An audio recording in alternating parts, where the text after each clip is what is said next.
ചരിത്രത്തിലുടനീളം ദൈവം രാജ്യങ്ങളുടെയും വ്യക്തികളുടെയും മേൽ ന്യായവിധി നടത്തുന്നത് നമുക്ക് കാണാം. തിരുവചനത്തിലും അതിന് വെളിയിലും ഇതിനുള്ള ധാരാളം ഉദാഹരണങ്ങൾ നമുക്ക് എടുത്തു കാണിക്കാൻ കഴിയും. നോഹയുടെ കാലത്തെ ജലപ്രളയം, സർവഭൂമിയെയും ആ ഭാഷ കലക്കി ആ ബാബേൽ ഗോപുരത്തോടുള്ള ബന്ധത്തിൽ നടത്തിയ ആ സംഭവം, സോദോം ഗോമോറയുടെ ചരിത്രം, മിസ്രൈമിലെ ബാധകള്, അതുപോലെ മഹാമാരികള്, പ്രവാസം തുടങ്ങിയ എന്തെല്ലാം ഈ ലോകത്തിലേക്ക് കടന്നു വന്നിട്ടുണ്ട് എന്ന് നമുക്ക് കാണുവാൻ സാധിക്കും. ഇനി ലോകത്തിലേക്ക് തന്നെ നോക്കിയാൽ നമ്മുടെ ഓർമ്മയിൽ തന്നെ ഓടിയെത്തുന്ന ഒത്തിരി സംഭവങ്ങളുണ്ട്. ലോകമഹായുദ്ധങ്ങൾ, പ്ലേഗ്, സ്പാനിഷ് ഫ്ലൂ, അതുപോലെ HIV എയ്ഡ്സിൻ്റെ ഒരു ന്യായവിധി ആ സമയത്ത്, എബോള, ഇപ്പം നമ്മൾ കേൾക്കുന്ന പോലെ നിപ്പ, കോവിഡ്, ഇതെല്ലാം മനുഷ്യവർഗത്തിൻ്റെ മേലുള്ള ദൈവത്തിൻ്റെ ന്യായവിധിയുടെ നേർചിത്രങ്ങളാണ്. അതൊരു ദൈവപൈതലിന് മനസ്സിലാകും. ഇതും കഴിഞ്ഞ് നമ്മൾ വെളിപ്പാട് പുസ്തകമൊക്കെ വരുമ്പോഴാണ് ഏറ്റവും ഒടുവിൽ മഹോപദ്രവ കാലത്തും ദൈവം മനുഷ്യനെ ന്യായം വിധിക്കുന്നത് കാണാം. എൻ്റെ ചോദ്യം അവിടെയല്ല. എന്നിട്ടും എന്തുകൊണ്ടാണ് മരണാനന്തരം പിന്നെയും ദൈവം മനുഷ്യനെ ന്യായം വിധിക്കുന്നത്? നിങ്ങൾ അങ്ങനെ ചിന്തിച്ചിട്ടുണ്ടോ എന്ന് എനിക്ക് അറിഞ്ഞുകൂടാ. ന്യായമായ ഒരു ചോദ്യമല്ലേ ഇത്? ലോകനീതി അനുസരിച്ച് ഒരേ കുറ്റത്തിന് 2 ശിക്ഷ നീതിന്യായത്തിന് നിരക്കുന്നതല്ല. നമ്മളാണെങ്കിൽ ദൈവത്തിൻ്റെ നീതിയെക്കുറിച്ച് പറയുമ്പോൾ അത് മനുഷ്യൻ്റെ നീതിയേക്കാൾ വലുതാണെന്നും അത് പൂർണ്ണവും സർവവ്യാപിയും ആത്യന്തികമായി കരുണാമയവുമാണെന്ന് വിശ്വസിക്കുകയും അതുപോലെ പ്രസംഗിക്കുകയും ചെയ്യുന്നവരാ. ഇപ്പം ദൈവവചനം പരിശോധിച്ചാൽ കർത്താവിൻ്റെ 2ാം വരവ് വരെ ഈ ലോകത്തിൽ സംഭവിക്കുന്ന ഇത്തരം ന്യായവിധികളെല്ലാം ദൈവത്തിൻ്റെ നീതിയെ വെളിപ്പെടുത്തുന്നതും, അതുപോലെ തന്നെ അതിനേക്കാൾ കുറെ കൂടി പ്രാധാന്യത്തോട് പറഞ്ഞാൽ ഇത് മനുഷ്യർക്ക് മാനസാന്തരത്തിലൂടെ ദൈവത്തിങ്കിലേക്ക് മടങ്ങി വരുവാനുള്ള ഒരു ആഹ്വാനവുമായിട്ടാണ് സംഭവിക്കുന്നതെന്ന് നമുക്ക് കാണുവാൻ സാധിക്കും. ഇപ്പം ഈ ന്യായവിധിയുടെ പർപ്പസ് അത് മനുഷ്യനെ നശിപ്പിക്കാനല്ല, അവൻ മാനസാന്തരത്തിലേക്ക് മടങ്ങി വരേണ്ടതിനാണെന്ന് നമുക്ക് കാണാൻ സാധിക്കും. ഇതിന് ഏറ്റവും നല്ല ഒരു ഉദാഹരണമാണ് ഈ യോനാ പ്രവചനം. യോനയുടെ പ്രസംഗം നമുക്ക് ഓർമ്മയുണ്ടല്ലോ. 40 ദിവസം കഴിഞ്ഞാൽ നിനവെ ഉന്മൂലമാകും എന്ന് മാത്രമേ അവൻ പറഞ്ഞുള്ളൂ. പക്ഷേ ദൈവത്തിൻ്റെ കൽപ്പന പ്രകാരം യോനാ പ്രവാചകൻ അത് പറഞ്ഞപ്പോൾ നോക്കണേ, അവരുടെ ദുർമാർഗം വിട്ട് തിരിഞ്ഞ് ദൈവത്തെ, അവർക്ക് വരുമെന്ന് ദൈവം അരുളി ചെയ്ത അനർത്ഥത്തെക്കുറിച്ച് അനുതപിച്ചു. അതുകൊണ്ട് ദൈവം അത് വരുത്തിയതുമില്ല എന്ന് നമ്മൾ കാണുന്നു. അപ്പോൾ അവർ മാനസാന്തരപ്പെട്ടപ്പോൾ ആ ന്യായവിധിയെ വരുത്താതെ ദൈവം അവരെ സംരക്ഷിക്കുന്നത് അവിടെ നമ്മൾ കാണുന്നുണ്ട്. ഇനിയും ഈ വെളിപ്പാട് പുസ്തകത്തിൽ ഞാൻ പറഞ്ഞല്ലോ, ഏറ്റവും അവസാനം നടക്കാൻ, ഈ ഭൂമിയിൽ നടക്കാനിരിക്കുന്ന ഒരു ദൈവിക ന്യായവിധിയാണല്ലോ വെളിപ്പാട് പുസ്തകത്തിൽ നമ്മൾ കാണുന്നത്. അവിടെ ആ 16-ാം അധ്യായം അതിൻ്റെ 11-ാം വാക്യത്തിലേക്ക് വരുമ്പോൾ നമ്മളവിടെ വായിക്കുന്നത്, അവൻ സ്വർഗത്തിലെ ദൈവത്തെ ദുഷിച്ചതല്ലാതെ തങ്ങളുടെ പ്രവൃത്തികളെ വിട്ട് മാനസാന്തരപ്പെട്ടില്ല എന്ന ആ വാക്ക് നിങ്ങൾ ശ്രദ്ധിക്കണം. ആ വാക്കിലൂടെ തിരുവചനം നമ്മളോട് പറയുന്നത് അവസാനം വരെയും എല്ലാ മനുഷ്യരും മാനസാന്തരപ്പെടണമെന്ന് ആഗ്രഹിക്കുന്ന ദൈവത്തിൻ്റെ ഹൃദയത്തെക്കുറിച്ചാണ്. അവർ മാനസാന്തരപ്പെട്ടില്ലല്ലോ എന്നിട്ടും എന്ന് വിലപിക്കുന്ന ഒരു ഹൃദയമാണ് ആ വാക്യത്തിൽ നമുക്ക് കാണുവാൻ സാധിക്കുന്നത്. ഞാൻ അത് പറഞ്ഞ് മുന്നോട്ട് നമുക്ക് പോയാൽ, ബൈബിൾ പറയുന്ന മരണാനന്തരമുള്ള ദൈവത്തിൻ്റെ ന്യായവിധികൾ എന്തൊക്കെയാണെന്ന് നമുക്കൊന്ന് നോക്കാം. എബ്രായർ 9:27 പറയുന്നത്, ഒരിക്കൽ മരിക്കുകയും പിന്നെ ന്യായവിധിയും മനുഷ്യർക്ക് നിയമിച്ചിരിക്കുന്നു.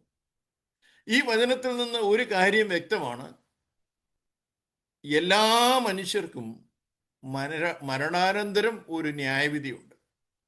ഒരു വ്യക്തി മരിച്ചാൽ ഉടൻ അവരുടെ ആത്മാവ് എവിടേക്കാണ് പോകുന്നതെന്ന് ഈ ന്യായവിധിയിലൂടെ തീരുമാനിക്കുന്നത്. ഒരുപക്ഷെ ഒരു ചെറിയ സംശയം ചിലർക്കൊക്കെ തോന്നിയേക്കാം.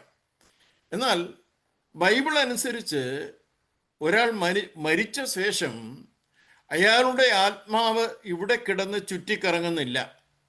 ദൈവവുമായുള്ളവരുടെ ബന്ധത്തെയും ജീവിതത്തെയും അടിസ്ഥാനമാക്കി അവരുടെ ആത്മാവ് കർത്താവിനോടുകൂടെ ആയിരിക്കുമോ എന്ന് നിർണയിക്കുന്ന ന്യായവിധിയായത്. വാസ്തവത്തിൽ അന്നേരം അത് നടക്കണം. കാരണം അവര് എങ്ങോട്ട് പോകുന്നു എന്ന് തീരുമാനിക്കേണ്ടത് ആ സമയത്താണ്. എന്നാൽ അന്ത്യന്യായവിധിക്ക് ശേഷം അവരുടെ നിത്യവാസം എവിടെ ആയിരിക്കുമെന്നും സൂചന നൽകുന്ന ഒരു ന്യായവിധി കൂടാണ് ഇതെന്ന് നമ്മൾ അറിഞ്ഞിരിക്കണം. അതുപോലെ ബൈബിൾ പറയുന്നത് ക്രിസ്തുവിൽ മരിച്ചവരുടെ ആത്മാക്കൾ കർത്താവിൻ്റെ സന്നിധിയിലേക്കാണ് പോകുന്നതെന്നാണ്. അല്ലാതെ അവിടെ ശ്രദ്ധിക്കണം, ക്രിസ്ത്യാനികളെല്ലാം പോകുമെന്ന് അവിടെ പറഞ്ഞിട്ടില്ല, അല്ലെങ്കിൽ പെന്തിക്കോസ്തുകാർ പോകുമെന്ന് പറഞ്ഞിട്ടില്ല. ഏതെങ്കിലും സഭാവിഭാഗത്തിൽപ്പെട്ടവരും കർത്താവിൻ്റെ അടുക്കിലേക്ക് പോകുമെന്ന് പറഞ്ഞിട്ടില്ല. ക്രിസ്തുവിൽ മരിച്ചവരാണ് കർത്താവിൻ്റെ സന്നിധിയിലേക്ക് പോകുന്നത്. ഇപ്പം അവിടെ ഒരു ന്യായവിധി, ഒരു ജഡ്ജ്മെന്റ് ആവശ്യമാണ്. ക്രിസ്തുവിൽ മരിച്ചവരാണോ എന്നുള്ളത്. ഇപ്പൊ ക്രിസ്തുവിൽ വസിക്കുന്നവരാണ് ക്രിസ്തുവിൽ മരിക്കുക എന്നും നമുക്ക് മനസ്സിലാക്കണം. അതേസമയം കർത്താവിൻ്റെ ഈ കൽപ്പനകളൊന്നും അനുസരിക്കാതെ, തിരുവചനത്തിൽ പറഞ്ഞ മറ്റു കാര്യങ്ങളൊന്നും നിവർത്തിക്കാതെ പേരുകൊണ്ട് ക്രിസ്ത്യാനികളായവരും ക്രിസ്തുവിനെ നിരസിച്ചവരുമായ അവിശ്വാസികൾ അന്ത്യവിധിക്കായി കാത്തിരിക്കുന്ന ഒരു താൽക്കാലിക സ്ഥലത്തേക്കാണ് പോകുന്നതെന്ന് തിരുവചനം വളരെ വ്യക്തമായിട്ട് നമ്മളോട് പറയുന്നുണ്ട്. ഈ അത്യാഗ്രഹവും മറ്റുള്ളവരോടുള്ള സ്നേഹക്കുറവും നിറഞ്ഞ ഒരു ജീവിതത്തിൻ്റെ അന്ത്യം ഒടുവിൽ എവിടെ ചെന്നെത്തുമെന്നുള്ള മുന്നറിയിപ്പ് നൽകാനാ യേശു കർത്താവ് ലൂക്കോസിന്റെ സുവിശേഷത്തിലെ 16-ാം അധ്യായത്തില് ലാസറിന്റെയും ധനവാന്റെയും ഉപമ പറഞ്ഞത്. എന്നാൽ മരണാനന്തര ജീവിതത്തിന്റെ ഒരു ചിത്രീകരണം ആ ഉപമയിൽ കൂടെ നൽകുന്നുമുണ്ട്. ഈ ഉപമയിൽ അന്തിമ പുനരുത്ഥാനത്തിനും ന്യായവിധിക്കും മുമ്പ് മരിച്ചവരുടെ ആത്മാക്കൾ കഴിയുന്ന പാതാളത്തിലെ ഒരു ഇന്റർമീഡിയറ്റ് മധ്യാവസ്ഥയെക്കുറിച്ച് സ്ഥിരീകരിക്കുന്നതായിട്ട് നമുക്ക് കാണുവാൻ സാധിക്കും. നീതിമാന്മാർക്ക് ആശ്വാസവും നീതികെട്ടവർക്ക് ദണ്ഡനവും നൽകുന്ന സ്ഥലമായി വിഭജിച്ചിരിക്കുന്ന മരിച്ചവരുടെ താൽക്കാലിക താമസ സ്ഥലത്തെ വിവരിക്കാൻ ബൈബിളില് ഹേഡീസ് എന്ന പദമാണ് ഉപയോഗിച്ചിരിക്കുന്നത്. കുരിശിലെ കള്ളനോട് യേശുവിൻ്റെ വാക്കുകൾ നമുക്ക് ഓർമ്മയുണ്ടല്ലോ. അത് ഇന്ന് നീ എന്നോടുകൂടെ പറുദീസയിൽ ഇരിക്കും. ആ പദം, ആ സൂചിപ്പിക്കുന്ന പറുദീസ പാതാളത്തിൻ്റെ ഒരു ഭാഗമാണ് എന്ന് നമുക്ക് ആ ലൂക്കോസിന്റെ സുവിശേഷം 16 മനസ്സിലാക്കാൻ സാധിക്കും. അത് മരിച്ചുപോയ നീതിമാന്മാർക്കും പുനരുദ്ധാനത്തിനും ന്യായവിധിക്കും മുമ്പ് പാർപ്പാനുള്ള ഒരു ടെമ്പററി പ്ലേസ് ആണ്, താൽക്കാലിക വാസസ്ഥലമാണ്. ലൂക്കോസ് 23:43 കുരിശിലെ കള്ളനോട് യേശു അങ്ങനെ പറഞ്ഞത്. ഇന്ന് നീ എന്നോടുകൂടെ പറുദീസയിൽ ഇരിക്കുമെന്ന് ഞാൻ സത്യമായി നിന്നോട് പറയുന്നുവെന്നാ യേശു കർത്താവ് പറഞ്ഞത്. അതിനർത്ഥം യേശുവിനെ ഒട്ടും അവിശ്വസിക്കേണ്ട കാര്യമില്ലെന്നാ. സത്യമായി നിന്നോട് പറയുന്നു എന്നതിലൂടെ കർത്താവ് അത് എംഫസിസ് ചെയ്ത് പറയുക. വിശ്വാസികൾ മരിച്ച ഉടനെ യേശുവിൻ്റെ സാന്നിധ്യത്തിൽ അവിടെ ആയിരിക്കുമെന്നതിന് ബൈബിളിൽ പിന്നെയും ഒട്ടേറെ തെളിവുകളുണ്ട്. സുവിശേഷങ്ങളിലെ വിവരങ്ങൾ അനുസരിച്ച് ക്രൂശീകരണത്തിനും പുനരുത്ഥാനത്തിനും ഇടയിൽ യേശു സ്വർഗത്തിൽ പോയിട്ടില്ലെന്നാണ് നമുക്ക് മനസ്സിലാകുന്നത്. അതിൻ്റെ ആ പ്രധാന കാര്യം യോഹന്നാന്റെ സുവിശേഷം 20:17 ഉയർത്തെഴുന്നേറ്റ ശേഷം യേശു മറിയയോട് എന്നെ തുടരുത്, ഞാൻ ഇതുവരെ പിതാവിൻ്റെ അടുക്കൽ കയറിപ്പോയിട്ടില്ല എന്ന് പറയുന്നത്. എങ്കിലും അവിടെ കർത്താവ് പറയുന്നു താൻ പിതാവിൻ്റെ അടുക്കൽ കയറി പോകുന്നുവെന്ന് നീ എന്ന് ശിഷ്യന്മാരോട് പറ. യേശു അതുവരെ സ്വർഗത്തിൽ പോയിട്ടില്ലായിരുന്നുവെങ്കിൽ പിന്നെ അവൻ എവിടായിരുന്നു? ക്രൂസിലെ കള്ളന് അവൻ വാഗ്ദത്തം ചെയ്ത് ഈ പർദീസയിലായിരിക്കില്ലേ? പ്രവൃത്തികൾ 2:27, 31 വാക്യങ്ങളിൽ മലയാളത്തിൽ വായിക്കുമ്പോൾ നമുക്ക് അല്പം ആശയക്കുഴപ്പം തോന്നാം. മലയാളത്തിൽ പറയുന്നത് നീ എൻ്റെ ആത്മാവിനെ പാതാളത്തിൽ വിടുകയില്ലെന്ന. എന്നാൽ അതിൻ്റെ മൂലഭാഷയിൽ, ഒറിജിനൽ ട്രാൻസ്ലേഷനിൽ നീ എൻ്റെ ആത്മാവിനെ പാതാളത്തിൽ വിടുകയില്ലെന്നല്ല, നീ എൻ്റെ ആത്മാവിനെ പാതാളത്തിൽ ഉപേക്ഷിക്കയില്ലെന്ന. മൂലഭാഷയിൽ you will not abandon my soul into Hades. അതുപോലെ 1 പത്രോസ് 3:19 തുടങ്ങിയ ഭാഗങ്ങളിലും യേശു അവിടെ ഉണ്ടായിരുന്നതിനുള്ള ഒട്ടേറെ തെളിവുകളുണ്ട്. ഞാൻ എൻ്റെ സമയപരിമിതിയൂടെ വെച്ച് ആ കാര്യങ്ങൾ റെഫർ ചെയ്ത് പോവുകയാണ്. 1-ാം നൂറ്റാണ്ടിലെ ഭക്തന്മാരെല്ലാം അവർ മരിച്ചാൽ യേശു കർത്താവിൻ്റെ അടുത്തേക്കാണ് പോകുന്നതെന്ന് വിശ്വസിച്ചവരാ. അപ്പോസ്തലപ്രവൃത്തി 7 സ്തേഫാനോസിന്റെ അവസാന നിമിഷത്തിൽ അവൻ പ്രാർത്ഥിക്കുന്നത്, കർത്താവായ യേശുവേ, എൻ്റെ ആത്മാവിനെ കൈക്കൊള്ളണമേ. അപ്പം അവൻ ഉറപ്പുണ്ടായിരുന്നു അവൻ്റെ ആത്മാവ് എങ്ങോട്ടാ പോകുന്നതെന്ന്, അവൻ ആരുടെ അടുത്തേക്കാണ് പോകുന്നതെന്നുള്ള അവൻ്റെ ശരിയായ ഉറപ്പാണ് ആ പ്രാർത്ഥനയിൽ നമ്മൾ കാണുന്നത്. ഇനി പൗലോസ് പറയുന്നത് നമുക്കറിയാമല്ലോ. ഫിലിപ്പിയർ 1:23 താൻ വിട്ടുപിരിഞ്ഞ് ക്രിസ്തുവിനോടുകൂടി ഇരിക്കാനുള്ള ആഗ്രഹമാണ് ആ വാക്യത്തിൽ പ്രകടിപ്പിക്കുന്നത്. അതുപോലെ 2 കൊരിന്ത്യർ 5:8 താൻ അങ്ങനെ പറയുന്നു, ഞങ്ങൾ ധൈര്യപ്പെട്ട് ശരീരം വിട്ട് കർത്താവിനോടുകൂടെ വസിപ്പാൻ ഇഷ്ടപ്പെടുന്നു. കർത്താവ് ഇപ്പോൾ പിതാവിൻ്റെ വലതുഭാഗത്ത് നമ്മൾക്ക് വേണ്ടി മധ്യസ്ഥ അണയ്ക്കുന്നുവെന്ന്, അവിടെ ഇരിക്കുന്നുവെന്നും ഒക്കെ വചനത്തിൽ നമ്മൾ വായിക്കുന്നുണ്ട്. അപ്പൊ ഇവിടെ ഒരു കോൺട്രഡിക്ഷൻ ഉണ്ടോ? ഒരിക്കലും അത് കോൺട്രഡിക്ടറി അല്ല. കാരണം അത് വാഴ്ത്തപ്പെട്ട കർത്താവിൻ്റെ ദൈവത്വത്തെ ഒന്നുകൂടി ഉറപ്പിക്കുന്നതാണ്. അതുകൊണ്ട് വിശുദ്ധന്മാർ തീർച്ചയായും കർത്താവിൻ്റെ സാന്നിധ്യത്തിൽ ആശ്വാസം ലഭിക്കുന്ന ഒരിടത്തായിരിക്കുമെന്ന് ഈ വചനങ്ങളെല്ലാം നമ്മൾക്ക് ഉറപ്പ് നൽകുന്നുണ്ട്. ഞാൻ പിന്നെയും ഓർപ്പിക്കട്ടെ, ക്രിസ്തുവിലുള്ള ദൈവമക്കളെ കുറിച്ചായി പറയുന്നത്. അതുപോലെ അവിശ്വാസികളുടെ ആത്മാക്കൾ തീർച്ചയായും വിശ്വാസികളോടൊപ്പം ആയിരിക്കയില്ലെന്ന് ലൂക്കോസ് 16 ആ ധനവാന്റെയും ലാസറിന്റെയും ഉപമയിൽ കർത്താവ് വളരെ വ്യക്തമായി പറയുന്ന കാര്യവുമുണ്ട്. നിങ്ങളെ ഭാഗമൊക്കെ അറിയുന്നവരാണ്. അറിയാത്തവർ എന്നെ കേൾക്കുന്നുവെങ്കിൽ തീർച്ചയായും പോയി ഒന്ന് വായിച്ചു നോക്കി ഈ കാര്യങ്ങൾ നിങ്ങൾ ശരിയാണോ എന്ന് പരിശോധിക്കണം. നമ്മൾ ഇതുവരെ കണ്ടത് ഉയർപ്പിൻ്റെ നാൾ വരെ മരിച്ചവരെല്ലാം അവർ എത്തിപ്പെടുന്ന താൽക്കാലിക വാസസ്ഥലത്തായിരിക്കുമെന്ന്. കാരണം മനുഷ്യർ ഉയർത്തെഴുന്നേറ്റ ശേഷമായിരിക്കും അന്ത്യന്യായവിധി എന്ന് തിരുവെഴുത്ത് വളരെ വ്യക്തമായി പറയുന്നുണ്ട്. അപ്പോൾ ഉയർത്തെഴുന്നേറ്റ ശേഷം തിരുവചനത്തിലേക്ക് നോക്കുമ്പോൾ 2 പുനരുത്ഥാനങ്ങളെ കുറിച്ചാണ് ബൈബിള് പറയുന്നത്. ഒന്നാമത്തെ പുനരുത്ഥാനത്തിൽ പങ്കുള്ളവർ ഭാഗ്യവാന്മാർ എന്ന് വെളിപ്പാട് പുസ്തകം 20:6 നമ്മൾ വായിക്കുന്നുണ്ടല്ലോ. സൂക്ഷ്മമായി പഠിച്ചാൽ ഈ ഒന്നാമത്തെ പുനരുത്ഥാനത്തിന് പല ഘട്ടങ്ങളുണ്ടെന്ന് നമുക്ക് മനസ്സിലാകും. അതൊരൊറ്റപ്പെട്ട സംഭവമല്ല, ഒരു പരമ്പരയാണത്. ഈ ഘട്ടങ്ങളിൽ യേശുവിൻ്റെ പുനരുത്ഥാനം, സഭയുടെ ഉൽപ്രാപണം, വെളിപ്പാട് പുസ്തകത്തിലെ 2 സാക്ഷികളുടെ ഉയർത്തെഴുന്നേൽപ്പ്, മഹോപദ്രവകാലത്തിലെ 144,000 ഇസ്രായേല്യരുടെ പുനരുത്ഥാനം, ഒടുവിൽ മഹോപദ്രവകാലത്തിലെ വിശുദ്ധന്മാരുടെയും പഴയ നിയമ വിശുദ്ധന്മാരുടെയും പുനരുത്ഥാനവും ഈ ഒന്നാമത്തെ പുനരുത്ഥാനത്തിൽ ഉൾപ്പെടുന്നുണ്ട്. അതുപോലെ തന്നെ പുനരുത്ഥാന സമയത്ത് ജീവനോടെ ശേഷിക്കുന്നവരായ, അത് ഇന്നാണെങ്കിൽ നാം ഓരോരുത്തരും രൂപാന്തരം പ്രാപിക്കുമെന്നും 1 കൊരിന്ത്യർ 15-ാം അധ്യായം അതിൻ്റെ 51-52 വാക്യങ്ങളിൽ നിന്ന് നമുക്ക് കാണുവാൻ സാധിക്കും. ഇനിയും രണ്ടാമത്തെ പുനരുത്ഥാനത്തെക്കുറിച്ച് വെളിപ്പാട് പുസ്തകം 20-12-13 വാക്യങ്ങളിലാണ് പറയുന്നത്. അവിടെ ദൈവത്തിൻ്റെ രക്ഷണ്യ പദ്ധതിയെ നിരസിച്ചവർ അന്ത്യന്യായവിധിക്ക് ശേഷമുള്ള 2-ാം മരണത്തിനായി ഉയർത്തെഴുന്നേറ്റ് വെള്ള സിംഹാസനത്തിന് മുൻപിൽ നിൽക്കുന്നത് നമുക്ക് കാണാം. ഇനിയും തിരുവചനത്തിൽ പറയുന്ന ഈ ന്യായാസനങ്ങളെ കുറിച്ച് നമുക്ക് ചിന്തിക്കാം. ഒന്നാമതുള്ളത് ക്രിസ്തുവിൻ്റെ ന്യായാസനമാണ്.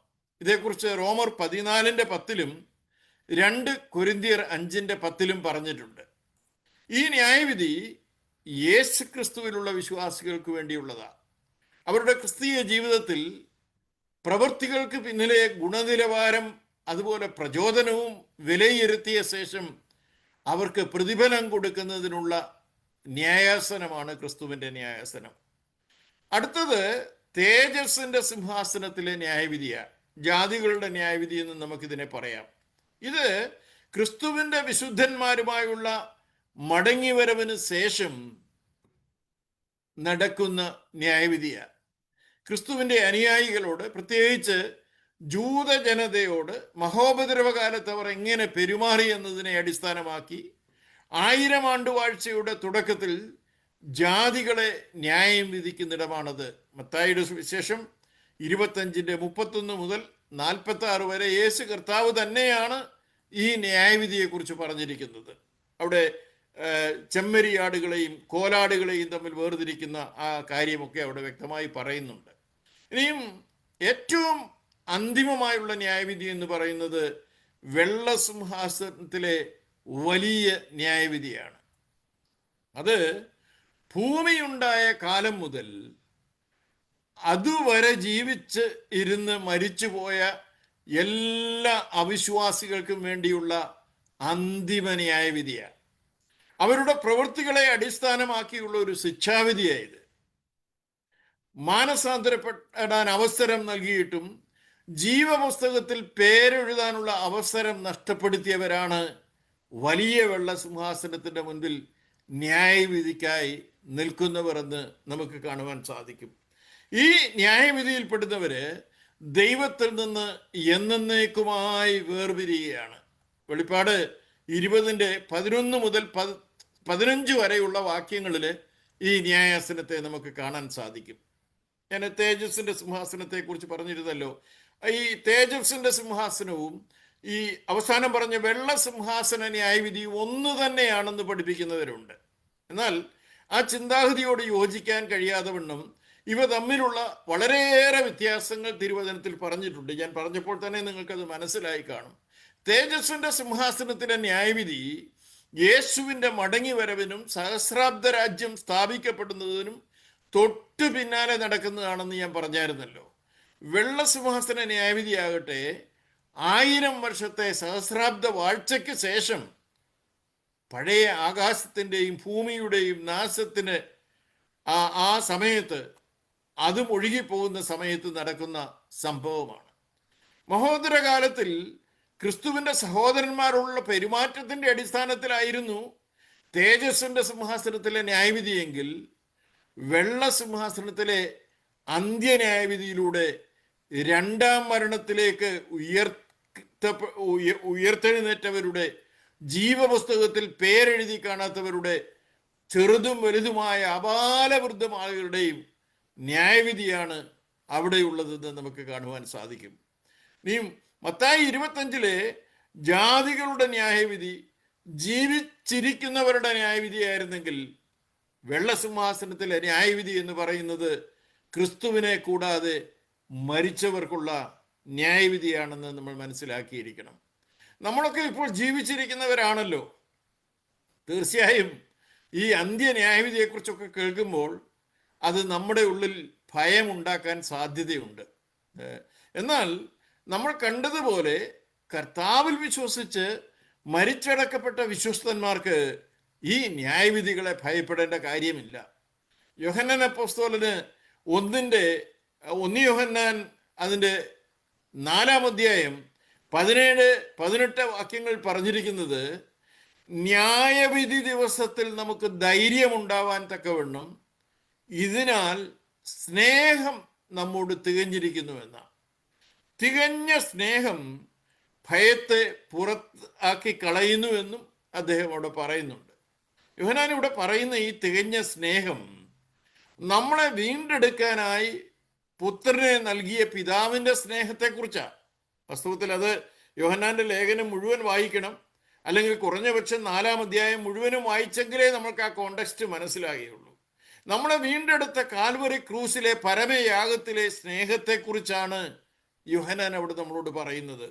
ആ ദൈവസ്നേഹത്തിൻ്റെ തികവാണ് നമ്മുടെ ഭയത്തെ പുറത്താക്കി ന്യായവിധി ദിവസത്തിൽ നമുക്ക് നിൽപ്പാനുള്ള ധൈര്യം തരുന്നത് എന്ന് തിരുവചനത്തിൻ്റെ വെളിച്ചത്തിൽ ഞാൻ പറയട്ടെ.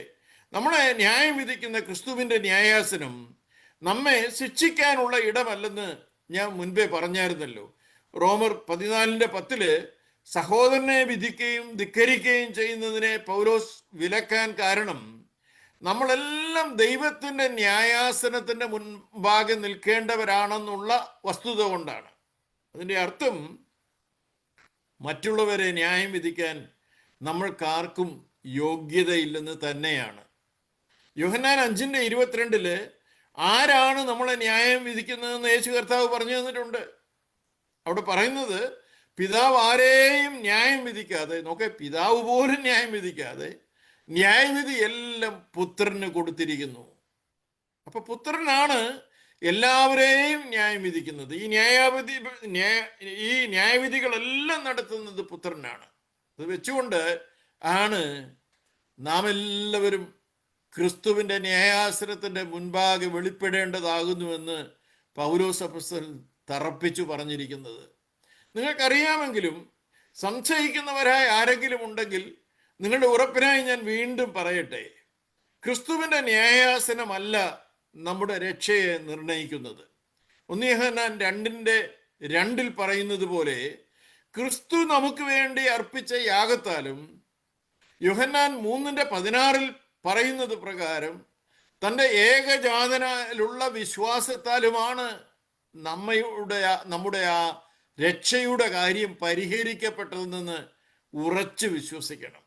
യേശുവിൻ്റെ രക്തത്താൽ നമ്മുടെ സകല പാപങ്ങളും ക്ഷമിക്കപ്പെട്ടിരിക്കുന്നു എന്ന് വിശ്വസിക്കണം. അതുകൊണ്ടാണ് റോമർ 8:1 ക്രിസ്തുവേശുവിലുള്ളവർക്ക് ഒരു ശിക്ഷാവിധിയുമില്ല എന്നുള്ള ഉറപ്പ് നൽകിയിരിക്കുന്നത്. യോഹന്നാൻ 5:24 യേശുവിൻ്റെ വാക്കുകൾ കുറെ കൂടി ടച്ചിയാണ്, പേഴ്സണലാണ്. നമ്മളോട് പറയുക, ആമേൻ ആമേൻ ഞാൻ നിങ്ങളോട് പറയുന്നു, എൻ്റെ വചനം കേട്ട് എന്നെ അയച്ചവനെ വിശ്വസിക്കുന്നവന് നിത്യജീവനുണ്ട്. അവൻ ന്യായവിധിയിലാകാതെ മരണത്തിൽ നിന്ന് ജീവനിലേക്ക് കടന്നിരിക്കുന്നു. അങ്ങനെയുള്ള ദൈവജനത്തെ ഓർത്ത് ഞാൻ സ്തോത്രം ചെയ്യുന്നു. അവനവൻ ശരീരത്തിലിരിക്കുമ്പോൾ ചെയ്തത് നല്ലതാകിലും തീയതാകിലും അതിന് തക്കവണ്ണം പ്രാപിക്കേണ്ടതിനാണ് നമ്മൾ ക്രിസ്തുവിൻ്റെ ന്യായാസനത്തിന് മുൻപിൽ നിൽക്കാൻ പോകുന്നത്. അപ്പം ഇത് പിന്നെയും ഒരാശയക്കുഴപ്പം ഉണ്ടാകും.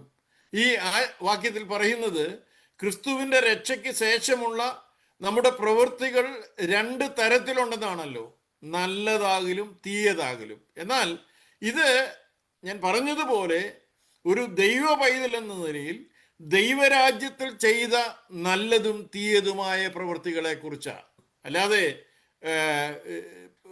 വേണ്ടാത്ത പാപത്തിലൊക്കെ അകപ്പെട്ടേച്ച് അതിനുള്ള ന്യായവിധി നടത്തുന്ന ഇടമാ ക്രിസ്തുവിൻ്റെ ന്യായാസനമെന്ന് ചിന്തിക്കരുത്. കാരണം അങ്ങനെയുള്ളവരാരും ഇവിടം വരെ എത്തുകയില്ല, ഈ ന്യായാസനത്തിൻ്റെ അടുത്തേക്ക് വരികയില്ല. ഞാൻ ആദ്യം പറഞ്ഞതുപോലെ ആ ഒരിക്കൽ മരിക്കുകയും പിന്നെ എന്ന് പറയുന്നിടത്ത് എവിടോട്ടാ പോകുന്നിടത്ത് വെച്ച് തന്നെ ആ കാര്യം പരിഹരിച്ചിരിക്കും, സെറ്റിൽ ചെയ്തിരിക്കും. അതുകൊണ്ട് ക്രിസ്തുവിൻ്റെ ന്യായാസനം വരെ വന്നിട്ട് നമ്മുടെ പാപമൊക്കെ അല്ലെങ്കിൽ അതിൻ്റെ കാര്യങ്ങളൊക്കെ ഒന്ന് ന്യായം വിധിക്കുന്നിടമല്ല ഇത്. നല്ലതാകിലും തീയതാകിലും എന്ന് പറഞ്ഞിരിക്കുന്നത് ഇവിടെ പ്രത്യേകമായും ഓർക്കണം. അത് ക്രിസ്തുവിൻ്റെ രാജ്യത്തിലുള്ള നമ്മുടെ പ്രവൃത്തിയിലെ നല്ലതും ചീത്തയുമായ കാര്യങ്ങളാണ്. അതുകൊണ്ട് പാപത്തിൻ്റെ ബോധം ഉള്ള ആരെങ്കിലും, കുറ്റപ്പെടുത്തലുകളുള്ള ആരെങ്കിലും എന്നെ കേൾക്കുന്നെങ്കിൽ ഞാൻ പറയട്ടെ, യോഹന്നാൻ്റെ ലേഖനത്തിൽ പറയുന്നത് പോലെ 2 കാര്യങ്ങൾ അവിടെ 1 യോഹന്നാൻ 1:8-9 വാക്യങ്ങൾ നമ്മളെ ഓർപ്പിക്കുന്നുണ്ട്. ഒന്ന്, നമുക്ക് പാപമില്ല എന്ന് പറയുന്നുവെങ്കിൽ നമ്മളെ തന്നെ വഞ്ചിക്കുന്നു, സത്യം നമ്മളിലില്ല. ഇത് പല ഭക്തന്മാർക്കും അങ്ങോട്ട് എഗ്രി ചെയ്യാൻ കഴിയാത്ത ഒരു വാക്യമാണ്. ഒരു പ്രാവശ്യം ഞങ്ങളിത് സ്റ്റഡി ചെയ്തപ്പോൾ പാപികളുടെ പ്രാർത്ഥന കേൾക്കുന്നില്ലല്ലോ എന്നുവരെ ചിന്തിച്ച് പറഞ്ഞ് ഡിസ്കസ് ചെയ്തൊരു സന്ദർഭമൊക്കെ ഞാൻ ഓർക്കുന്നു. അങ്ങനെയൊക്കെ നമുക്ക് തോന്നാമെങ്കിലും ദൈവവചനം വ്യക്തമായി പറയുന്നു, നമുക്ക് പാപമില്ല എന്ന് പറയുന്നുവെങ്കിൽ നമ്മളെ സ്വയം വഞ്ചിക്കുന്നവരാ നമ്മൾ, സത്യം നമ്മളിലില്ല. എന്നാൽ അത് പറഞ്ഞ് ആ വചനം അവിടെ നിർത്തുകയല്ല. രണ്ടാമത് പറയുന്നത്, നമ്മുടെ പാപങ്ങളെ ഏറ്റുപറയുന്നുവെങ്കിൽ അവൻ നമ്മോട് പാപങ്ങളെ ക്ഷമിച്ച് സകല അനീതിയും പോക്കി ശുദ്ധീകരിപ്പാൻ തക്കവണ്ണം വിശ്വസ്തനും നീതിമാനുമാകുന്നു. ഈ വചനത്തിലാണ് ഓരോ ദൈവ പൈതലിൻ്റെയും നിലനിൽപ്പ് എന്നോർക്കണം. ഈ ദുഷ്ടലോകത്തിലെ യാത്രയിൽ നിമിഷം ശുദ്ധീകരണം പ്രാപിച്ചുകൊണ്ട് ജീവിക്കാൻ ദൈവത്തിൻ്റെ പരിശുദ്ധാത്മാവ് ഈ വചനമനുസരിച്ച് നമ്മെ സഹായിക്കട്ടെ. ഇവിടെ നാം എല്ലാവരും കർത്താവിൻ്റെ ന്യായാസനത്തിൻ്റെ മുൻപിൽ നിൽക്കുന്നത് ദൈവരാജ്യത്തോടുള്ള ബന്ധത്തിൽ ചെയ്തിട്ടുള്ള പ്രവൃത്തികളുടെ ന്യായവിധിയെ നേരിടാനാണെന്ന് ഞാൻ പറഞ്ഞല്ലോ. അന്ന് ദൈവത്തിൻ്റെ സൂക്ഷ്മ പരിശോധനയുടെ അഗ്നി നമ്മുടെ പ്രവൃത്തികളുടെ ഗുണനിലവാരം വെളിപ്പെടുത്തും. 1 കൊരിന്ത്യർ 3:12-15 വരെയുള്ള ഭാഗത്ത് പ്രവൃത്തിയെ വെളിപ്പെടുത്തുന്ന ഒരു നല്ല ഉദാഹരണം പൗലോസ് നൽകിയിട്ടുണ്ട്. യേശുക്രിസ്തു എന്ന് ഇട്ടിരിക്കുന്ന അടിസ്ഥാനത്തിന്മേൽ ആരെങ്കിലും പൊന്ന്, വെള്ളി, വിലയേറിയ കല്ല്, മരം, പുല്ല്, വൈക്കോൽ എന്നിവ കൊണ്ട് പണിയുന്നുവെങ്കിൽ അവനവൻ്റെ പ്രവൃത്തി വെളിപ്പെട്ടു വരും. ആ ദിവസം അതിനെ തെളിവാക്കും. പ്രവൃത്തി ഇന്ന വിധമെന്ന് തീ തന്നെ ശോധന ചെയ്യും. ഒരുത്തൻ പണിത പ്രവൃത്തി നിലനിൽക്കും എങ്കിൽ അവന് പ്രതിഫലം കിട്ടും. ഒരുത്തൻ്റെ പ്രവൃത്തി വെന്തുപോയെങ്കിലോ അവന് ഛേദം വരും. താനോ രക്ഷിക്കപ്പെടും. എന്നാൽ തീയിൽ കൂടി എന്ന പോലെ അത്ര എന്ന് തിരുവചനോട് പറയുന്നു.